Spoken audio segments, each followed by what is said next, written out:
نحمده ونصلي على رسوله الكريم اما بعد فاعوذ بالله من الشيطان الرجيم بسم الله الرحمن الرحيم رب اشرح لي صدري ويسر لي امري واحلل عقدة من لساني يفقهوا قولي۔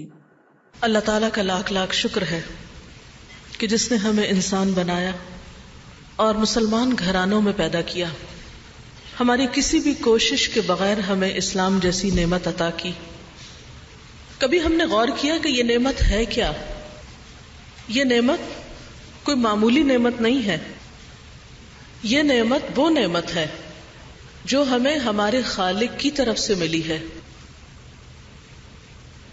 آپ صلی اللہ علیہ وسلم کی وفات سے 3 مہینے قبل جب آپ نے حجۃ الوداع کیا تھا، آخری حج کیا تھا، اس موقع پر ایک آیت اتری تھی آپ صلی اللہ علیہ وسلم پر کہ جس کے بارے میں یہود نے جب سنا اس آیت کو تو کہنے لگے کہ اگر یہ آیت ہمیں ملتی تو جس دن یہ آیت اتری تھی اس دن کو ہم اپنی عید کا دن بنا لیتے، کیونکہ یہ اتنا بڑا اعزاز ہے جو امت مسلمہ کو ملا ہے اللہ سبحانہ وتعالی کی طرف سے، اور وہ کیا ہے؟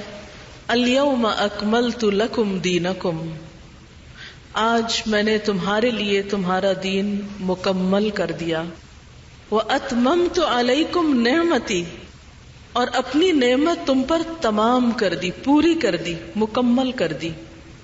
یعنی پوری کی پوری نعمت یا نعمتوں میں سے کسی نعمت کا اگر کوئی تصور کیا جا سکتا ہے تو وہ نعمت اے امت مسلمہ میں نے تم کو عطا کر دی۔ اتنی بڑی نعمت کہ جس کے بعد کسی نعمت کا تصور نہیں کیا جا سکتا، اور وہ نعمت کیا ہے؟ وَرَضِيتُ لَكُمُ الْإِسْلَامَ دِينًا، کہ میں نے تمہارے لیے اسلام کو بطور دین پسند کر لیا۔ لیکن آج ہم ایک دو راہے پر ہیں، آج ہم اس نعمت کی قدردانی نہیں کر رہے، آج ہم مسلمان ہوتے ہوئے اس نعمت کو پاس رکھتے ہوئے اپنی اصل شکل میں اس کے موجود ہوتے ہوئے پھر ہم حیران و پریشان ہیں کہ ہمیں کدھر جانا ہے، ہمیں کیا کرنا ہے، ہمارے مسائل کا حل کیا ہے، ہمارے دکھوں کا مداوا کیا ہے، ہماری مشکلات کا حل کہاں ہے۔ حل پاس موجود ہے لیکن نظریں دوسروں کی طرف لگائی ہوئی ہیں، دیکھ اوروں کی طرف رہے ہیں کہ شاید ہمارے دکھوں کا درما کوئی اور کرے۔ یاد رکھیے کہ ان اللہ لا یغیر ما بقوم حتی یغیروا ما بانفسہم، اللہ تعالی کسی قوم کی حالت نہیں بدلتا جب تک کہ وہ اپنی حالت خود نہ بدلیں۔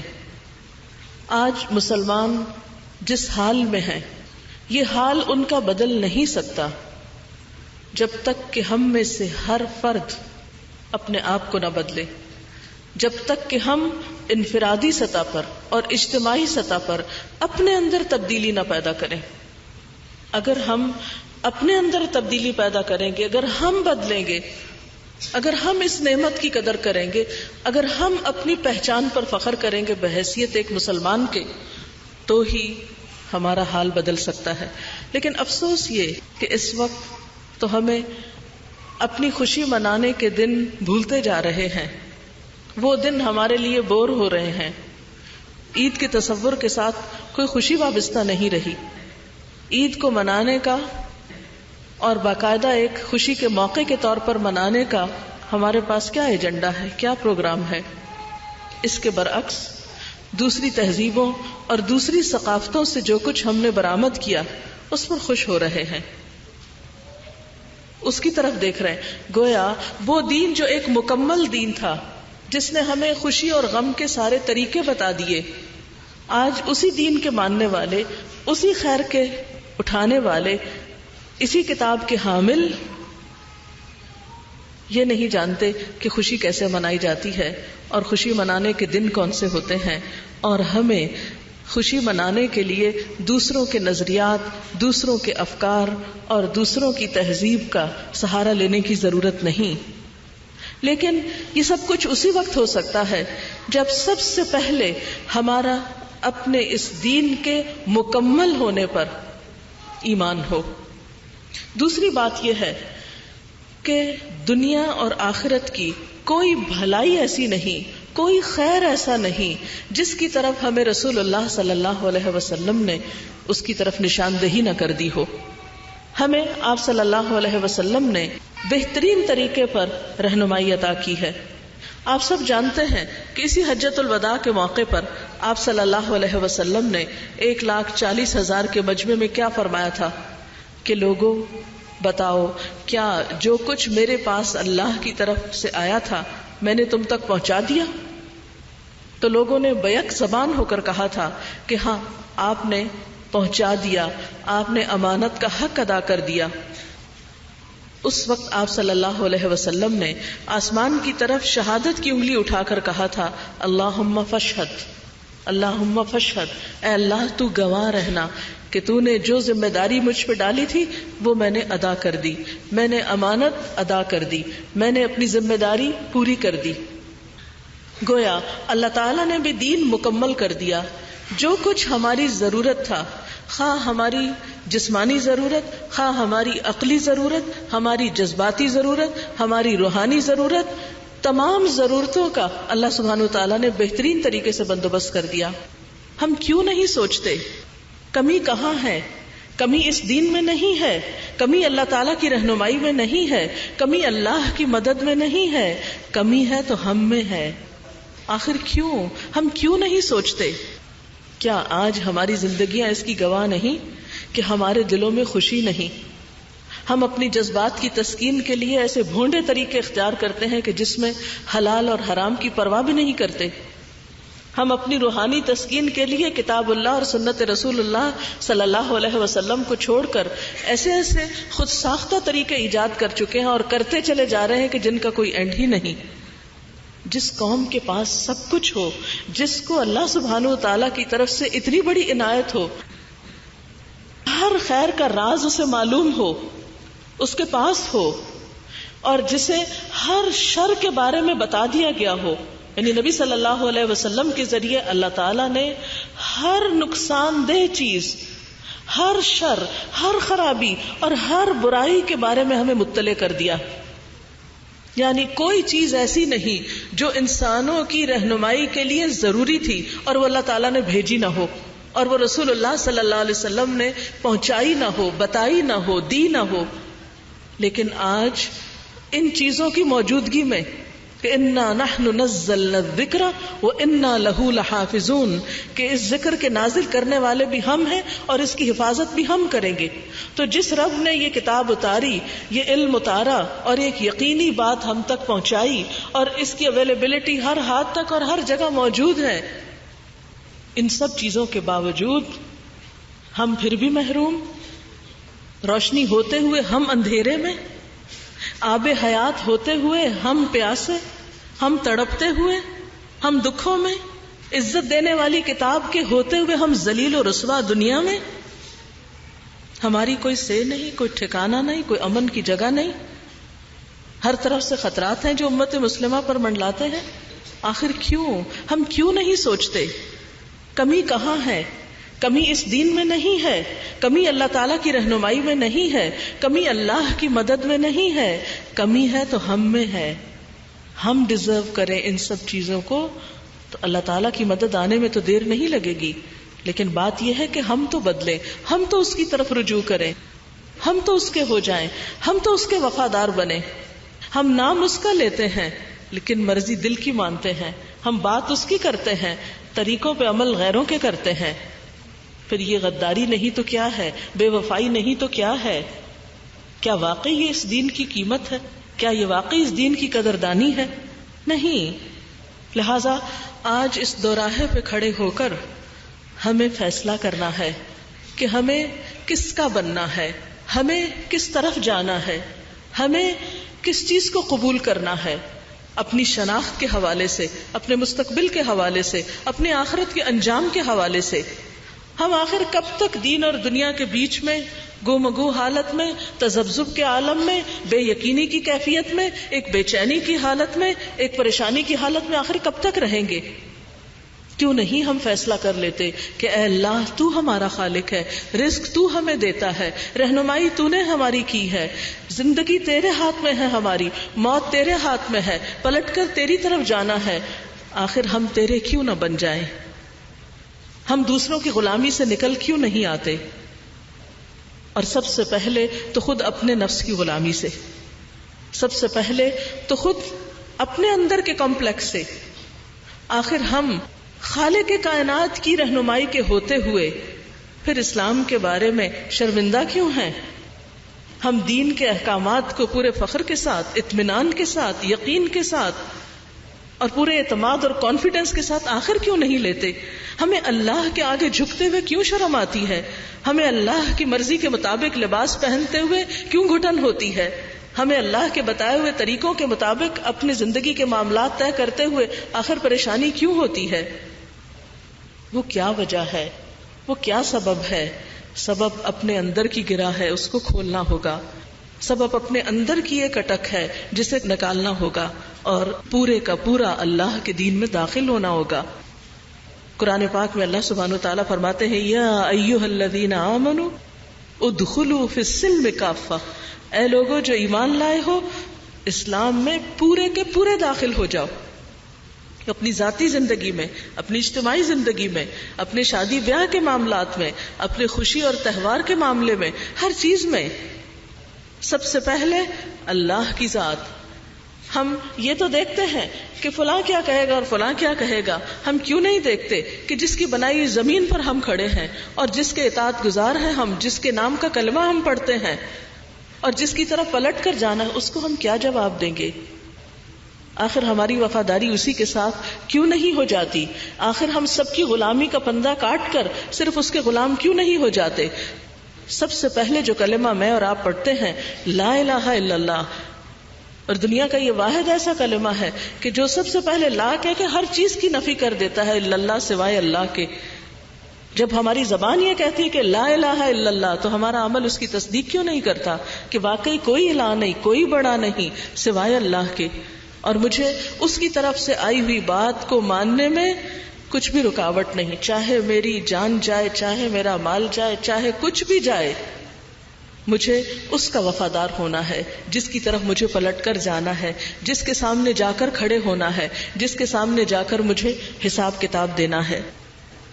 لیکن یاد رکھیے یہ سب کچھ صرف تمناؤں اور خیالات سے نہیں ہوگا، یہ سب کچھ کرنے سے ہوگا۔ کرنے کے کام پھر کیا ہیں؟ کہاں سے شروع کریں؟ تو اس کے لیے میں آج آپ کو 4 باتیں بتاؤں گی اور ان 4 چیزوں پر آپ سوچنا شروع کریں۔ آپ کی زندگی انتہائی قیمتی زندگی ہے۔ آپ سب کو جو زندگی ملی ہے صرف ایک بار ملی ہے، یہ دوبارہ نہیں ملے گی۔ یہ اتنی قیمتی ہے کہ اس زندگی میں آپ جو کچھ کریں گے اسی پر منحصر ہے آپ کے کل کی زندگی۔ اگر آج آپ ایک کامیاب انسان کے طور پر زندگی بسر کرتے ہیں تو ہی کل کامیابی کی زندگی آخرت میں آپ کو ملے گی۔ لیکن اگر آج دنیا میں آپ وقت ضائع کر کے چلے جاتے ہیں اور کبھی ایک نعرے کے پیچھے چل دیتے ہیں، کبھی دوسرے کے، کبھی ایک بلانے والے کے نقش قدم کی پیروی کرنے لگتے ہیں اور کبھی دوسرے کے، کبھی ایک کی غلامی ہے کبھی دوسرے کی غلامی ہے، تو بات نہیں بنے گی۔ یہ زندگی تجربہ گاہ نہیں ہے، یہ زندگی صرف ایک بار ملی ہے اور اللہ تعالیٰ نے ہمیں اپنے لیے پیدا کیا تھا۔ ما خلقت الجن والانس الا لیعبدون، ہمیں اس نے اپنے لیے بنانا ہے، لہذا ہماری خیر خواہی اور بھلائی اور کامیابی اور فلاح اسی میں ہے کہ ہم اس کے بن جائیں، اس کے ہو جائیں، اس کے ہونے میں ہی ہماری کامیابی ہے۔ تو آئیے ہم دیکھتے ہیں ان 4 نکات کو، ان 4 باتوں کو جو میں ابھی آپ سے کرنے جا رہی ہوں، جو آج آپ یہاں سے سوچ لے کر انشاءاللہ اٹھیں گے اور پھر آئندہ دنوں میں آپ اپنے آپ سے پوچھیں گے کہ آپ کیا کر رہے ہیں۔ آپ دیکھیے کہ یہ زندگی جیسا کہ میں نے ابھی عرض کیا چونکہ ایک بار ملی ہے اور ہم سب چاہتے ہیں کہ ہم ایک کامیاب انسان کے طور پر زندگی بسر کریں، ہمیں ناکامی نہ ہو، ہمیں خسارہ نہ ہو۔ ہر شخص کو کامیابی کا لفظ، خوش قسمتی کا لفظ اچھا لگتا ہے۔ ہم میں سے ہر شخص یہ چاہتا ہے کہ وہ ہمیشہ کی کامیابی حاصل کر سکیں. اب دیکھیں کہ عام زبان میں جس کو ہم فیل ہونا کہتے ہیں، فیل ہونا ایک بہت ہی تکلیف دہ لفظ ہے. ناکام ہونا ایک بہت ہی پریشان کن بات ہے. فیلئر سے پاک زندگی کیسے ہو؟ ہم ناکامیوں سے کیسے بچیں؟ ہم کامیاب انسان کیسے ہوں؟ ہم کس طرح اپنے آپ کو ہمیشہ کی مشکلات سے بچا لیں؟ اس کے لیے پہلی بات یہ ہے کہ اپنے آپ کو پہچانیں، اپنا جائزہ لیں، اپنی زندگی کا مطالعہ کریں، اپنے حالات کو دیکھیں. نمبر 2 یہ ہے کہ اپنے انسانوں کے ساتھ معاملات کو دیکھیں. آپ کے والدین، آپ کی اولاد، آپ کے بہن بھائی، آپ کے شوہر، آپ کے ہمسائے، آپ کے سارے تعلقات والے، ان کے ساتھ آپ کی زندگی کس حد تک خوشگوار ہے. نمبر 3 یہ، اس بات پر آپ سوچیں کہ میں اس زندگی کو کس طرح استعمال کر رہی ہوں. کیا واقعی اس زندگی میں کوئی مؤثر رول ادا کر رہی ہوں؟ ایسے کام کر رہی ہوں کہ جن کے اثرات میرے مرنے کے بعد بھی باقی رہیں. میرا عمل میری موت کے ساتھ ختم نہ ہو جائے بلکہ میرے لیے صدقہ جاریہ بن جائے. کامیابیوں کا سلسلہ جاری رہے، ختم نہ ہو، فنا نہ ہو. اور پھر چوتھی بات یہ کہ اپنی آخرت کی منزل کو آج بیٹھ کے دیکھیں، ویژولائز کریں کہ کیا میں وہاں اللہ سبحانہ وتعالیٰ کے سامنے ایک ایسے انسان کی حیثیت سے کھڑی ہو سکتی ہوں کہ جس پر اللہ تعالیٰ دیکھے اور رحمت کر دے اور اس سے راضی ہو جائے اور اس کو معاف کر دے اور اس سے درگزر کرے. تو گویا اپنے آپ کو پہچاننا، انسانوں سے تعلقات کو درست کرنا، اس زندگی میں وہ کام کرنا کہ جو مرنے کے بعد بھی آپ کے سلسلے جاری رہیں اور کل آخرت کی زندگی آپ کی کامیاب ترین ہو. تو کامیابی کی پہلی علامت، پہلا درجہ اپنی ذات میں کامیاب ہونا. اب آپ دیکھیے، اس کے لیے میں آپ کو ایک پیمانہ دیتی ہوں. اپنے آپ کو پہچانیے کہ کیا آپ واقعی ایک خوش انسان ہیں. عام طور پر خوشی کا معیار کیا ہوتا ہے؟ کیا خوشی اس بات کا نام ہے کہ آپ جب پبلک میں ہو، لوگوں کے بیچ میں ہو تو آپ زور زور سے ہنسا کریں، آپ جوکس کریں، آپ کسی کو چھیڑیں، کوئی مذاق کریں، کوئی آپ سے مذاق کرے، آپ شادیوں کی رونق ہو، آپ اچھے لباس پہنے ہوئے ہوں، ہر ایک کی نظریں آپ پر اٹھی ہوئی ہوں کہ کس قدر سمارٹ ہے، کتنا خوبصورت ہے، دیکھو بال کتنے خوبصورت ہیں، دیکھو لباس کتنا خوبصورت ہے. کیا واقعی اسی کا نام حقیقی خوشی اور اسی کا نام کامیابی ہے؟ نہیں. اپنے آپ کو پہچاننے کے لیے تنہائی کا کوئی ایک وقت دن میں مقرر کریں، کوئی ایک وقت جب آپ کے پاس کوئی نہ ہو. اس وقت اپنے آپ سے پوچھیں، کیا میں واقعی ایک خوش قسمت انسان ہوں؟ کیا میں حقیقی طور پر خوش ہوں؟ یعنی گویا دوسرے لفظوں میں تنہائی کے اوقات میں اپنا جائزہ لینا کہ میرے دل کی حالت کیا ہے، میرے اندر کی کیفیت کیا ہے، میرے اندر کتنا اطمینان ہے، کتنا سکون ہے، کتنی خوشی ہے، لوگوں کے رویوں سے کتنی بے نیازی ہے. اور اگر نہیں ہے تو آپ کامیاب انسان نہیں ہیں. کامیاب انسان وہ نہیں ہوتا جو لوگوں کی تعریف حاصل کر لے. کامیاب انسان وہ نہیں ہوتا جو بڑا مشہور ہو جائے اور ایک پبلک فگر بن جائے. کامیاب انسان وہ نہیں ہوتا جسے بظاہر لوگ دیکھ کر رش کیا کریں کہ ہے کاش ہم بھی ایسے ہوتے. جیسے قارون تھا، تو آپ کو معلوم ہے کہ قارون کے پاس بہت خزانے تھے، اتنے خزانے کہ جو اونٹوں کے اوپر ان کی صرف چابیاں ہی لدی ہوئی ہوتی تھی. قرآن پاک میں قارون کا قصہ بتایا گیا ہے. لیکن اس کا انجام کیا ہوا؟ قارون جب اپنے پورے لباس کے ساتھ اور اپنے مال کی نمائش کے ساتھ نکلا تو لوگ دیکھ کر حسرت میں مبتلا ہوئے، کہنے لگے یا لیت لنا مثل ما اوتی قارون، کاش ہمارے پاس بھی یہ سب ہوتا جو یہ قارون کے پاس ہے. کیا واقعی قارون اس قابل تھا کہ اس پہ رش کیا جاتا؟ کیا آپ قارون کو ایک کامیاب انسان کہیں گے جس کے پاس دنیا کے سب انسانوں سے زیادہ دولت تھی؟ نہیں. کیوں؟ اس لیے کہ اس کا انجام اچھا نہیں ہوا. وہ زمین میں دھنس گیا اور قیامت تک دھنستا چلا جائے گا. وَخَسَفْنَا بِهِ وَبِدَارِهِ الْأَرْضِ، ہم نے اس کو اور اس کے گھر اور محل ہر چیز کو زمین میں دھنسا دیا. تو کیا وہ انسان جو دنیا میں رہتے ہوئے بہت بڑی دولت کا مالک بن جائے لیکن مرتے وقت اتنا ذلت آمیز موت آئے اس پر، کیا آپ اس کو کامیاب انسان کہیں گے؟ نہیں. کامیابی مالدار ہونے کا نام نہیں، کامیابی بہت زیادہ مشہور ہونے کا نام نہیں. آپ نے دیکھا ہوگا کئی فلمی سٹارز ایسے گزرے ہیں کہ جنہیں دنیا میں حد سے زیادہ شہرت حاصل ہوئی، لیکن اس کے ساتھ ہی انجام ان کا کیا ہوا؟ بعض نے خودکشی کر لی، بعض نے خودکشی کرتے ہوئے اپنے پیچھے جو نوٹ چھوڑے وہ اس میں اتنے حسرت ناک پیغام تھے. مارلن منرو کا نام آپ نے سنا ہوگا، جس کو صرف ایک دفعہ کس کرنے کی قیمت کئی $1000 تھی، لیکن مرنے سے پہلے وہ لکھتی ہے کہ میں دنیا کی بدقسمت ترین انسان ہوں کہ جس کو صرف ایک کس کرنے کے لیے لوگ $1000 دینا چاہتے ہیں، مگر اس کے دل کو کوئی حقیقی خوشی دینے والا نہیں، اس کی حقیقی قدردانی کرنے والا کوئی نہیں. عبرتناک مثالوں سے تاریخ بھری ہوئی ہے، لیکن اس کے باوجود ہم بعض اوقات خوش قسمتی اور کامیابی سمجھتے ہیں شہرت پانے کو، تعریف چاہنے کو، مالدار کہلانے کو، بڑا گھر بنانے کو، اچھا لباس پہننے کو، بہت خوبصورت ہیئر کٹنگ کو. کیا واقعی یہ سب کچھ کامیابی ہے؟ کیا ہماری زندگی کا مقصد اور محور اور ہماری زندگی کی انتہا بس اسی چیز کے اندر ہے کہ ایک شخص نے لباس بہت خوبصورت پہننا سیکھ لیا تو وہ کامیاب ہو گیا؟ نہیں. بہت زیادہ مال مل گیا تو کامیاب ہو گئے؟ نہیں.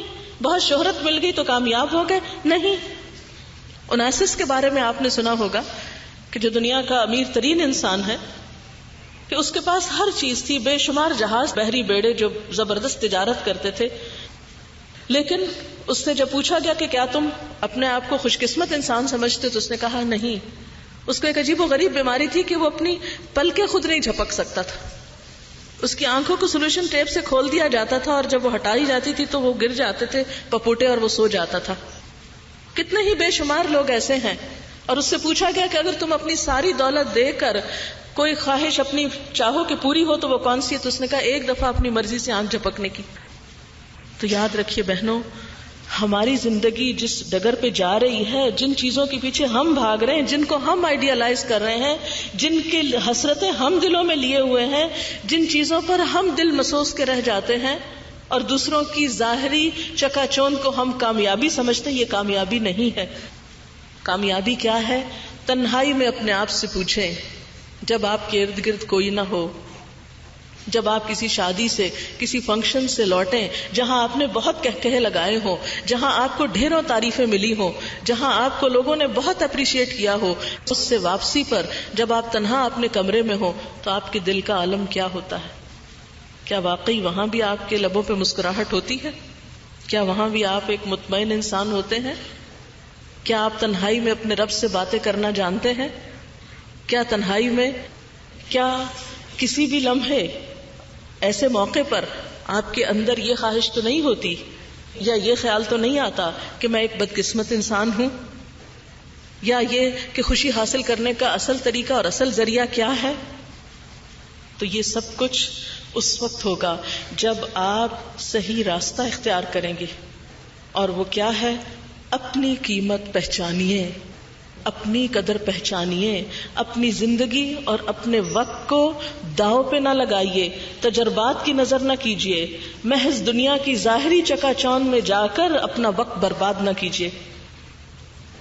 قیامت کے دن انسان کو جب اس کی ساری زندگی کا وہ دکھایا جائے گا تو اس وقت اس سے پوچھا جائے گا قال کم لبثتم فی الارض عدد سنین، کتنے سال دنیا میں رہ کر آئے ہو؟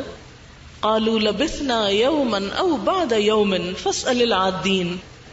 لوگ کہیں گے ایک دن یا دن کا بھی کچھ حصہ. جیسے ایک اور جگہ پر آتا ہے لم یلبثوا الا عشیۃ او ضحاها. قیامت کے دن لوگ کہیں گے کہ ہم تو دنیا میں صبح کا ایک پہر یا شام کا ایک حصہ ٹھہر کر آئے ہیں. آپ گننے والوں سے پوچھ لیجئے، یہ لمبی لمبی زندگیاں اور دنیا کی یہ ڈھیروں بظاہر خوشیاں قیامت کے دن ان کی کوئی قدر و قیمت، کوئی حیثیت نہ ہوگی. وہاں کی یہ لمبی زندگی ایک پل برابر محسوس ہوگی انسان کو. لہٰذا آج اس زندگی کی قدر پہچانیں اور اس میں ایسے کام کر جائیں کہ اس کے بدلے میں آپ کی ہمیشہ کی زندگی سنور جائے. لہٰذا کامیاب زندگی بسر کرنے کے لیے اپنے وقت کا صحیح استعمال بے حد ضروری ہے. اپنی ساری مصروفیات کا جائزہ لیں کہ آپ کیا کیا کیا کرتے رہتے ہیں اور اس میں اللہ کے حقوق کتنے ادا ہو رہے ہیں، پھر بندوں کے حقوق کتنے ادا ہو رہے ہیں. اور دوسری چیز، کامیاب انسان وہ نہیں کہ جو صرف خود کو بڑی چیز سمجھتا رہے، صرف چند ظاہری تعریفیں سن کر خوشی سے پھولا نہ سمائے اور سمجھے کہ میں بہت بڑی چیز ہوں، یا جس کی تعریف لوگ صرف اس کے ڈر سے کریں، یا جس کی بات لوگ محض اس کے خوف سے مانیں. ایسا انسان کامیاب نہیں. کامیاب وہ ہے جس کے تعلقات اس کے آس پاس والوں سے بہترین ہوں. مثلاً اگر آپ اپنے گھر میں رہتے ہیں تو آپ اپنے آپ سے پوچھئے، کیا آپ کا شوہر آپ سے خوش ہے؟ بحیثیت بیوی کے آپ کا فرض بنتا ہے کہ آپ اپنے شوہر کو خوش کریں. کیا آپ کے بچے آپ سے خوش ہیں؟ کیا آپ کے ہمسائے آپ سے خوش ہیں؟ کیا وہ لوگ جو کہیں پر بھی آپ کے ساتھ مل جل کر کام کرتے ہیں وہ آپ کے ساتھ خوش ہیں؟ اگر بات یہ نہیں اور بات یہ ہے کہ آپ ان سے نفرت کرتے ہیں اور وہ آپ سے نفرت کرتے ہیں، وہ آپ کی شکل نہیں دیکھنا چاہتے اور آپ ان کی شکل نہیں دیکھنا چاہتے، تو اس کا مطلب ہے کہیں کمی ہے. پھر ہم خوش قسمت انسان نہیں ہیں. ہاں، ہم کتنے ہی خوبصورت کیوں نہ ہو، کتنے ہی گڈ لکنگ کیوں نہ ہو، کتنے ہی خوبصورت کپڑے ہمارے جسم پر کیوں نہ ہو، اگر لوگوں کو ہم سے سچی محبت نہیں اور ہمیں ان سے سچی محبت نہیں تو ہم خوش قسمت انسان نہیں ہو سکتے، ہم کامیاب انسان نہیں ہو سکتے. لہذا ہمیں لازمی طور پر اس پہلو پر غور کرنے کی ضرورت ہے کہ میں انسانوں کے حقوق میں کہاں کہاں کمی کر رہی ہوں. میں اپنے شوہر اور بچوں، والدین اور بہن بھائیوں کے حق میں کہاں کمی کر رہی ہوں. عام طور پر ہوتا یہ ہے کہ ہم سارے قصور دوسروں کے بتاتے ہیں. وہ ایسا ہے اس لیے میں اس کے ساتھ ایسا کرتی ہوں، وہ فلاں ایسا ہے، وہ فلاں ایسا ہے. آپ اپنے نوکروں سے پوچھئے کہ آپ کی قدر و قیمت کیا ہے، دوستوں سے پوچھئے، رشتہ داروں سے پوچھئے. لہذا اس پہلو پر خصوصی طور پر کام کرنے کی ضرورت ہے.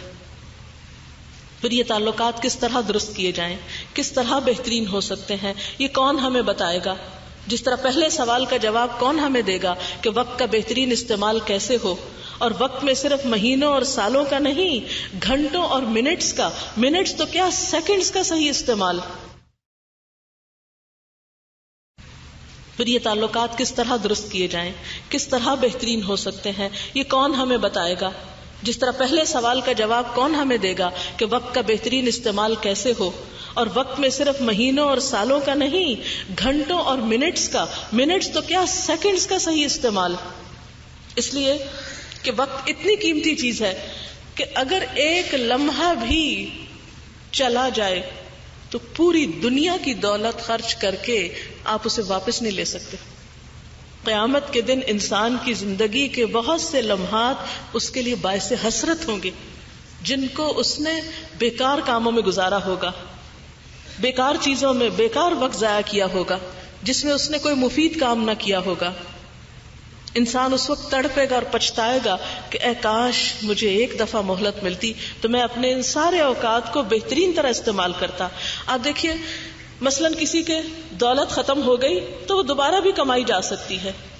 زندگی میں آپ نے دیکھا ہوگا اگر ایک رشتہ فوت ہو جاتا ہے، دنیا سے چلا جاتا ہے، ایک دوست دور ہوتا ہے تو اللہ تعالیٰ اس کے بدلے میں کوئی نہ کوئی اور آپ کے لیے بندوبست کر دیتے ہیں. اگر آپ کی خدا نخواستہ صحت میں کوئی ایک چیز کا نقصان ہو جاتا ہے تو دوسری چیزیں آپ کے پاس موجود ہوتی ہیں. لیکن یاد رکھیے کہ جب ایک دفعہ وقت ہاتھ سے نکل جاتا ہے کوئی طریقہ ہے ہی نہیں اس زمین پر کہ وہ دن یا وہ گھنٹہ یا وہ منٹ آپ کا واپس آپ کو مل جائے. ایک نیا دن آپ کو ملتا ہے جو نیا ہوتا ہے، لیکن گزرنے والا گزر چکا ہوتا ہے. اس لیے کوئی دن بھی آپ کا بیکار نہ گزرے. کوئی دن اور کوئی وقت آپ کا ایسے کاموں میں نہ گزرے کہ جس سے آپ نے کوئی پروڈکٹیو یا کوئی مفید مثمر چیز حاصل نہ کی ہو. آپ دیکھیے کہ اور کچھ نہیں، کوئی کام نہیں آپ کے پاس کرنے کو، آپ موٹر میں بیٹھے کہیں جا رہے ہیں اور کچھ نہیں، ذکر کیجئے. ایک دفعہ الحمدللہ کہنا میزان کو بھر دیتا ہے، دل کو اطمینان نصیب ہوتا ہے، اللہ کا قرب نصیب ہوتا ہے. ہم آخر ان لمحات کو اپنے ہاتھ سے کیوں جانے دیتے ہیں، کیوں ضائع کر دیتے، کیوں گنوا دیتے ہیں؟ تو ہمیں جہاں اپنی قدر پہچاننی ہے وہ دراصل اپنے وقت کی قدر پہچانی، کیونکہ ہماری زندگی کیا ہے یا ہمارا وقت کیا ہے. وقت از اکول ٹو اور لائف. ٹائم کیا، ٹائم کس چیز کا نام ہے؟ ٹائم زندگی ہے، اور جو برف کی طرح پگھل رہی ہے، جیسے والعصر ان الانسان لفی خسر. قسم ہے زمانے کی، یقیناً انسان خسارے میں ہے، نقصان میں ہے. امام شافعی نے کہا تھا کہ اگر لوگ صرف اس ایک صورت کو اچھی طرح جان لیں، سمجھ لیں، تو وہ نقصان سے بچ جائیں. اور انہوں نے اس کو اس سے تشبیہ دی تھی کہ جیسے ایک برف بیچنے والا برف بیچ رہا ہوتا ہے اور وہ پکار رہا ہوتا ہے کہ لوگوں میری برف خرید لو، کیونکہ اگر پگھل گئی تو میرا سارا سرمایہ جو ہے وہ بہہ جائے گا، ضائع ہو جائے گا. تو بالکل اسی طرح اگر ہم اپنی زندگی کے لمحات استعمال نہیں کرتے تو یہ بھی ہمارے اوپر سے پگھل کے بس ویسٹ ہو رہے ہیں، ضائع ہو رہے ہیں، جا رہے ہیں. لہٰذا اگر آپ چاہتے ہیں کہ کامیاب ہوں تو سب سے پہلے اپنی زندگی اور اپنے وقت کی قدر پہچانیں، اپنے آپ کو مفید کاموں میں لگائیں. وہ مفید کام کون سے ہیں؟ وہ اللہ کی کتاب آپ کی رہنمائی کرے گی، وہ نبی صلی اللہ علیہ وسلم کی سنت آپ کی بہترین عملی رہنمائی کرے گی. آپ اپنے دن رات کیسے گزارا کرتے تھے، آپ کے طور طریقے کیا تھے، اور پھر اس کے بعد انسانوں سے تعلقات بہتر بنانے کے گر اور سلیقے کیا ہیں. پھر آپ کو اللہ کے رسول صلی اللہ علیہ وسلم کی زندگی سے بہترین معلومات ملیں گی. اور اس میں آپ صلی اللہ علیہ وسلم نے کیا فرمایا تھا، کیا میں تمہیں وہ طریقہ نہ بتا دوں کہ جس کے کرنے سے تمہاری باہم محبت پیدا ہو جائے گی، اور وہ ہے افشوا السلام بینکم، آپس میں سلام کو خوب رواج دو. اگر آپ اپنے گھر کے اندر ہی اس کی ابتدا کریں، صبح اٹھتے ہی اپنے شوہر کو سلام کریں، بچوں کو آپ ابتدا کریں، آپ آغاز کریں. صحابہ کرام کا طریقہ یہ ہوتا تھا کہ ایک دیوار بیچ میں حائل ہو جاتی تھی، پھر سامنے آتے تھے، پھر سلام کرتے تھے. تو انسانی تعلقات کو بہترین بنانے کے بہت سے طریقوں میں ٹاپ موسٹ طریقہ جو ہے وہ سلام کو عام کرنے کا ہے. مسکراہٹ کے ساتھ سلام. یہ کیسے ہو سکتا ہے کہ ایک بہو اور ساس دونوں ہر روز آپس میں ایک دوسرے کو مسکرا کے سلام کریں اور پھر لڑائی بھی کریں؟ وہ لڑائی اور فتنے اور جو مس انڈرسٹینڈنگز اور لیک آف کمیونیکیشن سے بہت ساری چیزیں بگڑتی ہیں، وہ اس وجہ سے کہ ہم نے ایک پہلی ابتدائی سنت ہی کو بھلا دیا. تو کامیاب انسان وہ ہے جس کے انسانوں کے ساتھ تعلقات بہترین ہیں. اور پھر تیسری چیز یہ کہ کامیاب انسان وہ ہے کہ جو اس زندگی کو مؤثر طریقے سے گزارتا ہے. وہ صرف وقت کو کاٹ نہیں رہا، وہ صرف وقت گزار نہیں رہا، وہ صرف آج کے لیے کام نہیں کرتا، وہ کل کے لیے بھی کام کرتا ہے. قرآن پاک میں اللہ سبحانہ وتعالیٰ فرماتے ہیں وَلْتَنْظُرْ نَفْسٌ مَا قَدَّمَتْ لِغَدٍ.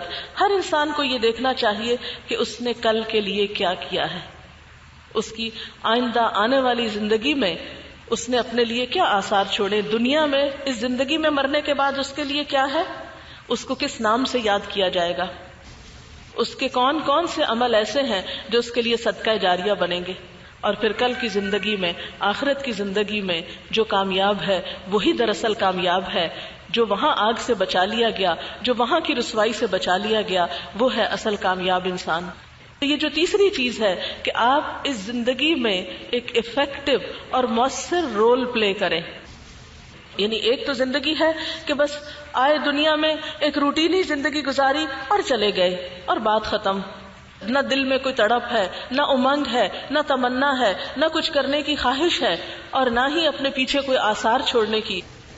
اور ایک یہ ہے کہ انسان ایک ایک دن اس طرح گزارے کہ جب اس دنیا سے جائے تو بعد میں اس کو اچھے لفظوں سے یاد کیا جائے. حضرت ابراہیم علیہ السلام نے اپنے لیے ایک دعا مانگی تھی وَاجْعَلْ لِي لِسَانَ صِدْقٍ فِي الْآخِرِينَ کہ یا اللہ بعد میں آنے والوں میں مجھے سچی ناموری عطا کر، میں اچھے لفظوں سے پہچانا جاؤں. اور اس سے مراد کوئی شہرت پانا نہیں، مراد یہ ہے کہ جب میں جاؤں تو لوگوں کے لیے ایک اچھی مثال ہوں، لوگوں کے لیے ایک رہنمائی کا ذریعہ ہوں.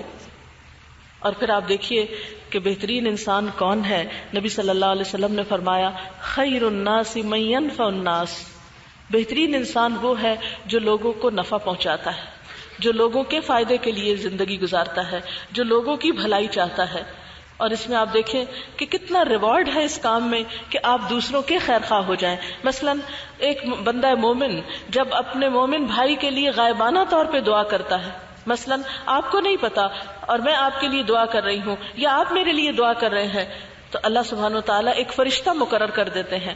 وہ فرشتہ آمین کہتا ہے اس شخص کی دعا پر کہ اللہ اس دعا کو قبول کر. اور دوسرا یہ کہ دعا کرنے والے کے لیے دعا کرتا ہے کہ اللہ اس کو بھی وہ دے جو یہ کسی کے لیے مانگ رہا ہے. قرآن پاک میں آتا ہے وَمَنْ جَاهَدَ فَإِنَّمَا يُجَاهِدُ لِنَفْسِهِ، جو محنت کرے گا، جو جد و جہد کرے گا، جو بھاگ دوڑ کرے گا، یعنی انسانوں کے فائدے کے لیے کوشش کرے گا، وہ انسانوں کو تو فائدہ پہنچائے گا ہی، لیکن اس کا اصل فائدہ خود اسی پر پلٹے گا. حدیث پاک میں آتا ہے جو بندہ کسی دوسرے کی مدد میں ہوتا ہے اللہ تعالیٰ اس وقت تک اس کی مدد میں ہوتا ہے جب تک وہ دوسرے کی مدد کرتا ہے. جو شخص کسی انسان سے دنیا کی کوئی تکلیف دور کر دیتا ہے، اس کی کوئی پریشانی دور کر دیتا ہے، اس کا کوئی دکھ دور کر دیتا ہے، اس سے کوئی تکلیف دہ چیز ہٹا دیتا ہے، اللہ تعالیٰ قیامت کے دن کی اس شخص کی تکلیفوں میں سے کوئی تکلیف اس سے ہٹا دیں گے.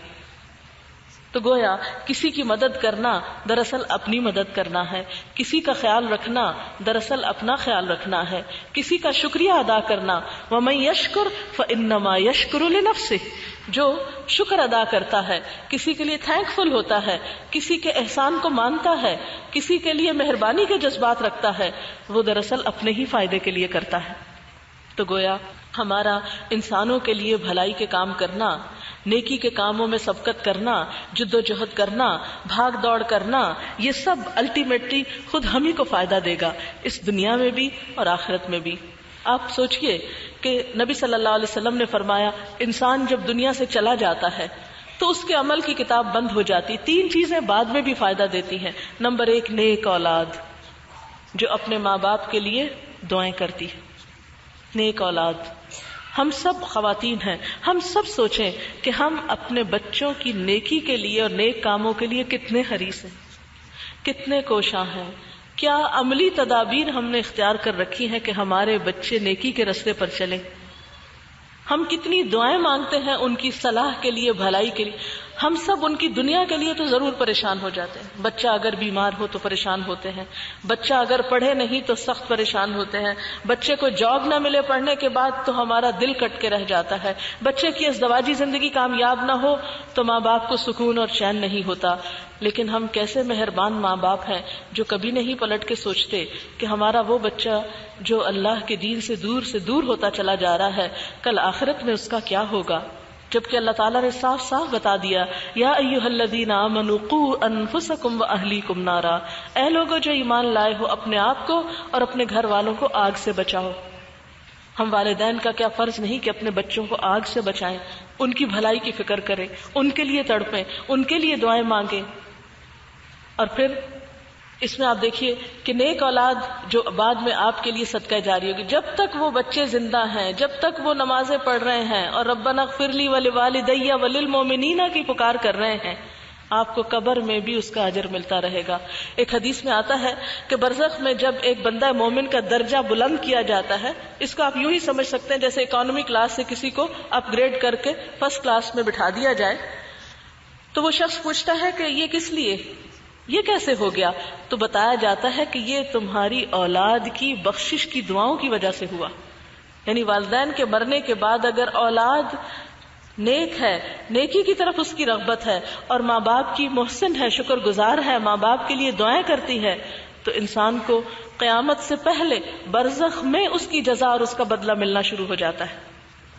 لہذا افیکٹو رول پلے کرنے کے لیے سب سے پہلے بچوں کی تربیت کی طرف توجہ کریں. اور اس میں آپ دیکھیں کہ لقمان حکیم کی جو نصیحتیں ہیں اپنے بچے کے لیے، ان پوائنٹس کو اپنے ذہن میں رکھیں.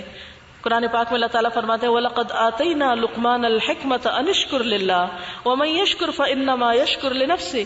اور پھر لقمان نے اپنے بیٹے کو کیا نصیحت کی؟ یا بنی لا تشرک باللہ ان الشرک لظلم عظیم.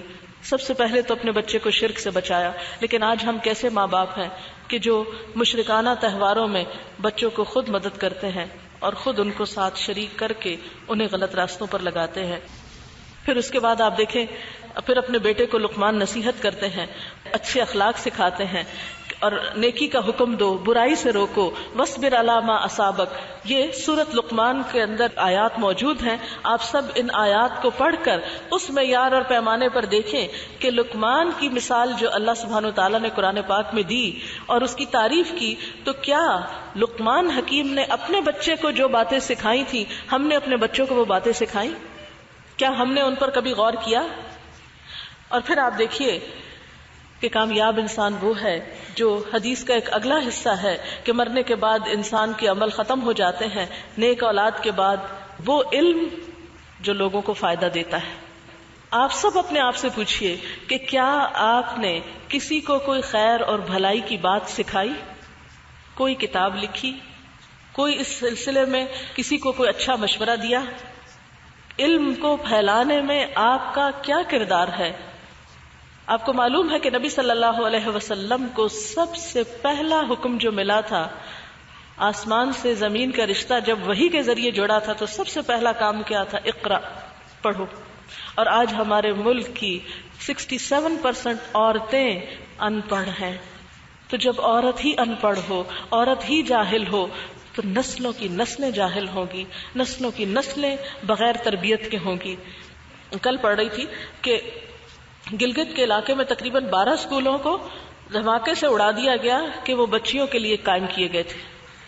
جس ملک کے مسلمانوں کا حال یہ ہو کہ وہ اسکولوں کو دھماکوں سے اڑا دیں، وہاں پھر حالت کیا ہوگی جہالت کی.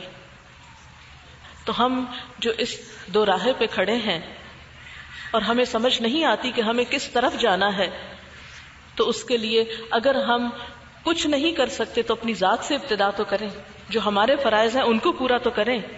اگر ہم میں سے ہر شخص یہ سوچنے لگے کہ میں خیر اور بھلائی کی بات دوسروں تک کیسے پہنچاؤں اور اس کے لیے وہ حریص ہو جائے اور اس کو کسی کے فائدے کے لیے نہیں، اپنے فائدے کے لیے سوچے، اپنے آثار کے لیے سوچے، ایک افیکٹو رول اس زمین پر پلے کرنے کے لیے سوچے کہ جو مرنے کے بعد بھی اس کی نیکیوں میں اضافے کا سبب بنے. تو ہر ایک اپنے آپ سے پوچھے کہ میں اس کام میں کیا کوشش کر رہی ہوں، میں اس کام کے لیے کیا محنت کر رہی ہوں، میں اس کام کے لیے کیا آئیڈیاز رکھتی ہوں، میرے ذہن میں کون سے ایسے افکار ہیں، کون سے ایسے خیالات ہیں، کون سی ایسی تمنا ہے کہ جو مرنے سے پہلے میں چاہتی ہوں کہ پوری ہو جائے.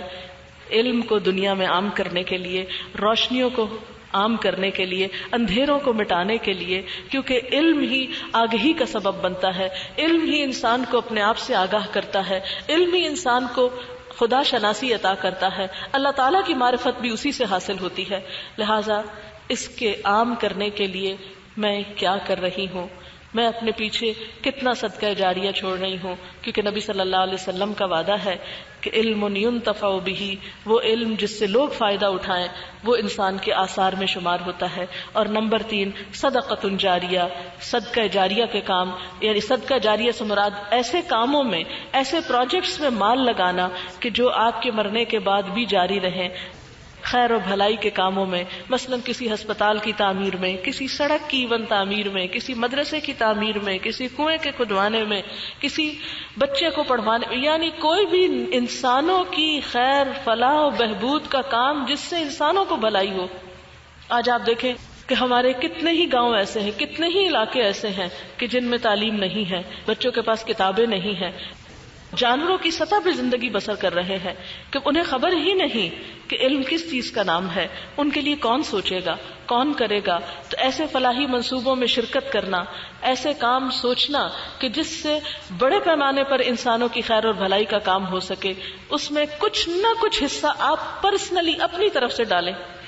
ہم عام طور پہ عورتیں کہتے ہیں وہ ہمارے ہسبینڈ نے بہت کچھ کر دیا. نہیں، ہسبینڈ بے شک کریں، لیکن کوئی بھی مال جو ہماری اپنی ذاتی ملکیت، اسلام نے عورت کو وراثت کا حق بھی دیا، اسلام نے عورت کو حق مہر کا حق بھی دیا. ایسا نہیں ہے کہ کسی عورت کے پاس کچھ بھی ذاتی نہیں ہو سکتا، تھوڑا ہو یا زیادہ ہو، ایک پائی ہو یا ایک روپیہ ہو، کچھ بھی ہو، کیونکہ اللہ تعالیٰ کوانٹٹی کو نہیں دیکھتے، کوالٹی کو دیکھتے ہیں کہ کس نے کس خلوص، کس جذبے، کس محبت کے ساتھ ایسا کچھ کام کیا ہے. اور یہ ایک اور بات یہ ہے کہ جب بھی ہم کوئی افیکٹو رول پلے کرنے کی بات کرتے ہیں تو ہم سمجھتے ہیں کہ بہت بڑا کام ہو تو وہ تو ہے افیکٹو رول، یا یہ کہ ہم کوئی ایجاد کر دیں، یا یہ کہ ہم کوئی بہت مشہور انسان ہو جائیں، یا کوئی بہت بڑے بڑے کام کر جائیں. نہیں، اگر ایک چھوٹا سا کام جو دنیا میں کسی کو بھی پتا نہیں چلا کہ یہ آپ نے کیا ہے، اللہ تعالیٰ کے ہاں وہ بھی لکھا جائے گا، اللہ تعالیٰ کے ہاں وہ بھی آپ کے آثار میں شمار ہوگا. لہٰذا ایسے کاموں کے لیے کوشاں ہونا اور ایسے کاموں کے لیے محنت کرنا، یہ آپ نے اپنے لیے سوچنا ہوگا. اور آخری بات یہ ہے، کامیاب انسان وہ ہوتا ہے جو اپنی آخرت کو سامنے رکھ کر اپنا سفر شروع کرتا ہے، انجام کو دیکھ کر. مثلا اس کی مثال ایسے ہی ہے کہ جیسے آپ نے یہاں آنے سے پہلے یہاں کا ایڈریس معلوم کیا ہوگا، لوکیشن پتا کی ہوگی کہ یہ جگہ کہاں ہے، کتنی دیر میں پہنچیں گے، کس سڑک سے جائیں گے، کیا کریں گے. اور اگر آپ کے پاس اس جگہ کا ایڈریس ہی نہیں اور آپ گاڑی لے کے گھر سے نکل جاتے ہیں کہ خود ہی کہیں گھومتے گھومتے پہنچ جائیں گے، تو یہ سب وقت ضائع کرنا ہوگا. لہذا کامیابی کا انحصار اس پر ہے کہ آپ اپنی آخرت کے بارے میں کیا سوچتے ہیں، اس کی آپ نے کتنی تیاری کر رکھی ہے.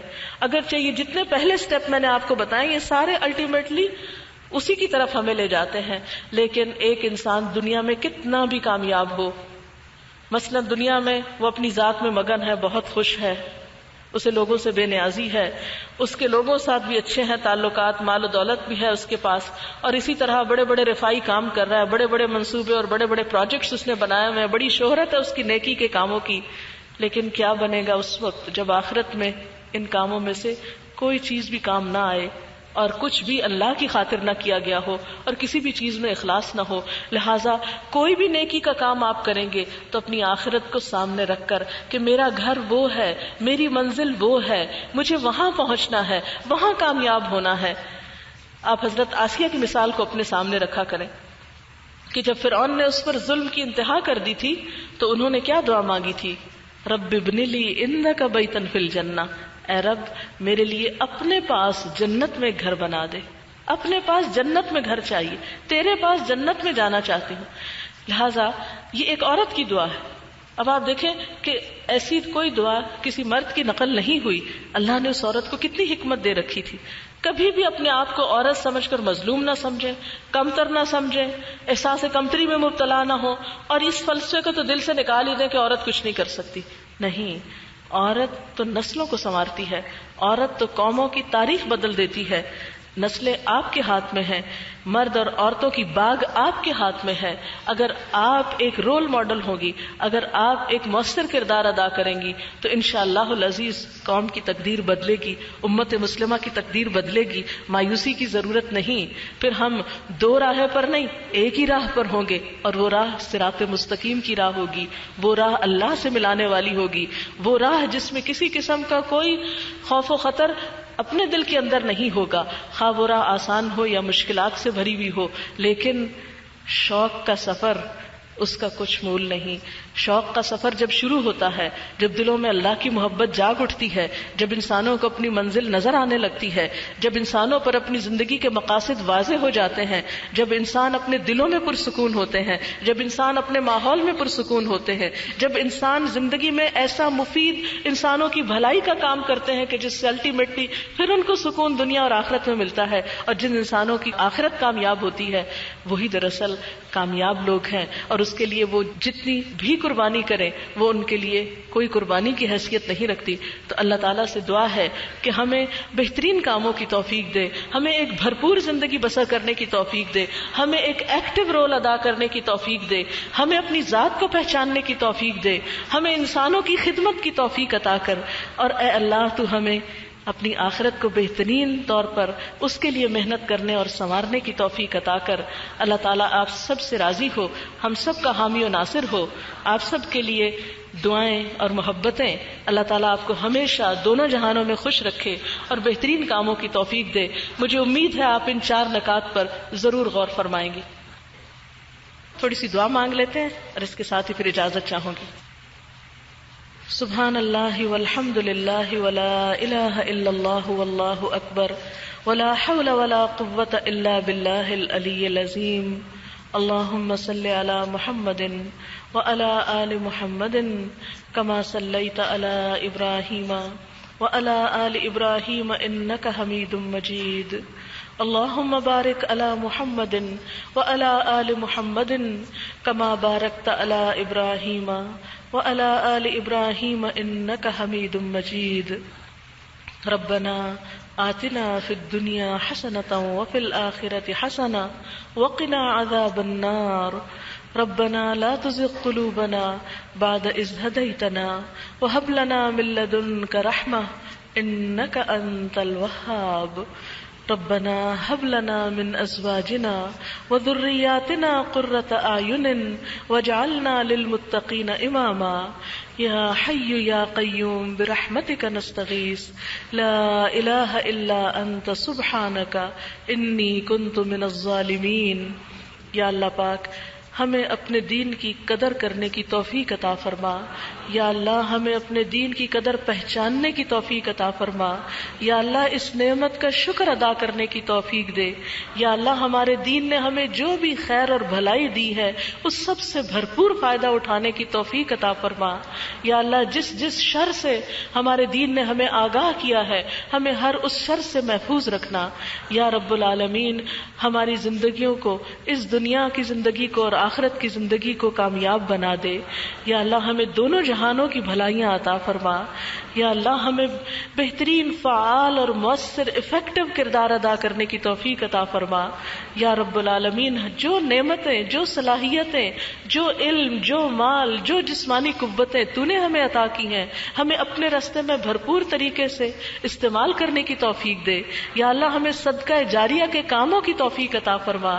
یا رب العالمین ہماری موت کو آسان کر دینا، ہمیں سکرات موت سے بچا لینا. یا رب العالمین ہمیں قبر کے عذاب سے بچا لینا، دوزخ کے عذاب سے محفوظ رکھنا. یا اللہ ہمیں صالحین کی صحبت نصیب فرما. یا اللہ ہمیں نیک لوگوں کی محبت اور صحبت نصیب فرما اور اپنے ان بندوں میں ہمیں شامل کر لے جن پر تو نے انعام فرمایا ہے. یا اللہ ہمیں نبی صلی اللہ علیہ وسلم کی شفاعت نصیب فرمانا. یا اللہ آپ کے ہاتھوں حوض کوثر سے پانی نصیب فرمانا. یا اللہ آپ کی ملاقات کا شرف نصیب فرمانا. یا اللہ اپنے دیدار سے محروم نہ کرنا. یا رب العالمین اپنے دیدار کی لذت سے ہماری آنکھوں کو، دلوں کو ٹھنڈا کر دینا. یا رب العالمین ہمیں اپنی محبت دے دے. یا اللہ ہمیں اپنے قرب کی اور اپنے نزدیکی کی لذت عطا کر دے. یا اللہ ہمیں اپنے ذکر اور شکر کی توفیق عطا فرما دے. یا اللہ علم کے راستے ہمارے لیے آسان کر دے. یا اللہ ہمارے گھر والوں کو ہمارا مددگار بنا دے. یا اللہ ہمارے آس پاس کے لوگوں کو ہماری ذات سے بہترین فائدہ پہنچے. یا اللہ ہمارے دلوں میں نور پیدا کر دے، ہماری نگاہوں اور ہمارے سماعت اور بصیرت میں نور پیدا کر دے. یا اللہ ہم ساری دنیا کے فائدے کے انسان ہو جائیں. امت مسلمہ کو، پاکستان کو ایک بہترین رول ادا کرنے کی توفیق دے. یا اللہ تیری انسانیت جو بھی دکھوں میں ہے، تیری مخلوق، تیرے بندے جو بھی کسی تکلیف میں مبتلا ہیں، یا اللہ ان کی تکلیفیں دور فرما. یا اللہ ہمیں دوسروں کی خدمت کرنے والا بنا. یا اللہ تو ہمیں ایک دوسرے سے محبت عطا کر. یا اللہ مسلمانوں کو باہم اتفاق عطا فرما. یا اللہ ان کے دلوں کو جوڑ دے. یا اللہ نفرتیں، عداوتیں اور فرقہ واریت کو دور کر دے. یا رب العالمین ہمیں اپنے لیے خالص کر لے. یا اللہ ہماری نیتوں کو صرف اپنے لیے خالص کر لے. یا اللہ تو ہمیں اپنی رحمت سے ڈھانپ لے.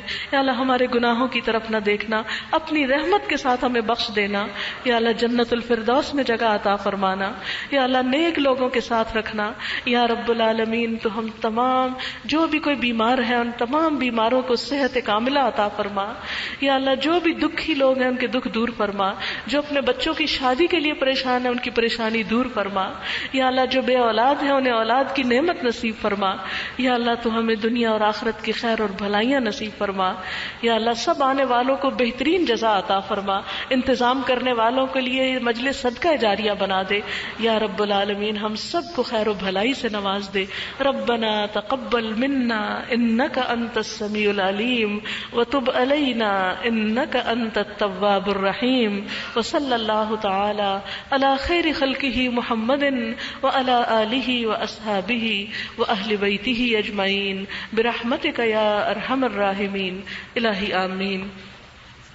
سبحانک اللہم وبحمدک نشہد ان لا الہ الا انت نستغفرک ونتوب الیک. والسلام علیکم ورحمۃ اللہ وبرکاتہ. يا أيها الذين آمنوا اتقوا الله ولتنظر نفس ما قدمت لغد واتقوا الله إن الله خبير بما تعملون ولا تكونوا كالذين نسوا الله فأنساهم أنفسهم أولئك هم الفاسقون لا يستوي أصحاب النار وأصحاب الجنة هم الفائزون لو أنزلنا هذا القرآن على جبل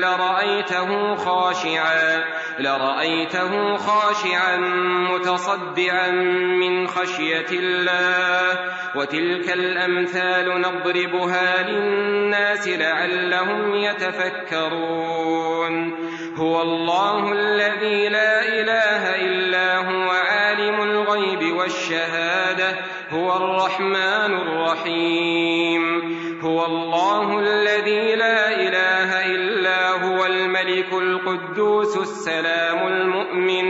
السلام المؤمن المهيمن العزيز الجبار المتكبر سبحان الله عما يشركون هو الله الخالق البارئ المصور له الأسماء الحسنى يسبح له ما في السماوات والأرض وهو العزيز الحكيم